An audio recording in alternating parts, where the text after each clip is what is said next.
CGI Chandrachud की अगुवाई में सुप्रीम कोर्ट की 5 जजों की बेंच ने एसबीआई को फटकार लगाते हुए पूछा कि बॉन्ड नंबरों का खुलासा क्यों नहीं किया, बैंक ने अल्फा न्यूमेरिक नंबर को क्यों नहीं बताया, बॉन्ड खरीदने और भुनाने की तारीख बतानी चाहिए थी।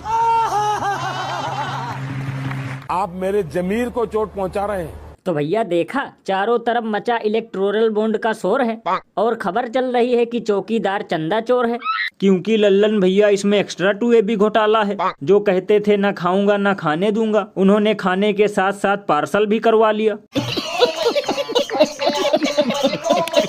वैसे भैया सुनने में आ रहा है कि पुलवामा हमले के कुछ दिनों बाद जुमला पार्टी ने पाकिस्तान से भी करोड़ों का चंदा लिया था। लल्लन भैया मुझे तो लगता है ये झूठी खबर नेहरू द्वारा फैलाई जा रही है, क्योंकि मीडिया वाले तो दिन रात चिल्ला रहे थे कि पाकिस्तान के लोग दाने दाने के लिए तरस रहे हैं, तो फिर ये लोग करोड़ों का चंदा कैसे दे सकते हैं। वैसे लल्लन भैया अगर लगे हाथ पीएम केयर फंड के चंदे का भी हो जाए खुलासा, तो जुमला गुरु को जरूर बेचना पड़ेगा इलेक्शन के बाद बतासा। थोड़ी मर्यादा रखिए। और भैया सबसे कमाल की बात तो ये है कि इलेक्टोरल बॉन्ड के इस भयंकर खुलासे पर उन दलाल एंकरों को सांप सूंघ गया है जो अपने शो में 2-2 घंटे गोबर और गौमूत्र का विश्लेषण करते थे। लेकिन लल्लन भैया ये लोग इसका बिल्कुल भी विश्लेषण नहीं करेंगे, क्योंकि यही लोग तो है मोदी का असली परिवार, जिन्होंने खाया है स्टूडियो में बैठकर जमकर माल।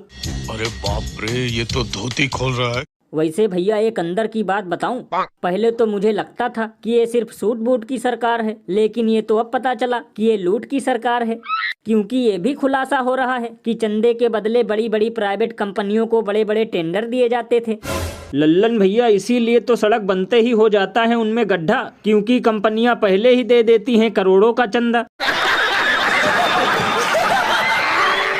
और अभी तो रुको, क्लाइमैक्स अभी बाकी है। पाटिल साहेब, ખટમમાં સ્કૂલ નથી, એ સ્કૂલનું બી કહી દો। અરે સ્કૂલ પણ બનાવી દેશે। સ્કૂલ ખટમમાં બિલકુલ સ્કૂલ નથી, એ સ્કૂલ વગર બધા પ્રાઇવેટ। એક વાર કહું ને તમને, ये सब क्या देखना पड़ रहा है।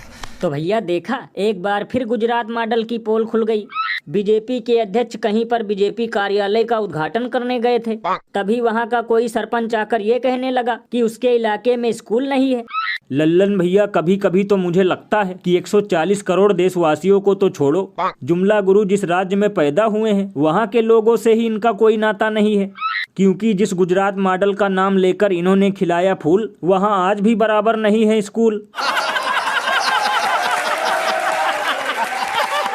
और लल्लन भैया यही तो इन लोगों का मास्टर स्ट्रोक है, क्योंकि ये लोग अपने कार्यालय बनाने में करोड़ों उड़ा देंगे, अपनी चुनावी रैलियों में करोड़ों उड़ा देंगे, लेकिन स्कूल, अस्पताल और रोजगार का नाम सुनते ही इन लोगों का मुंह ऐसे फूल जाता है जैसे गुब्बारा।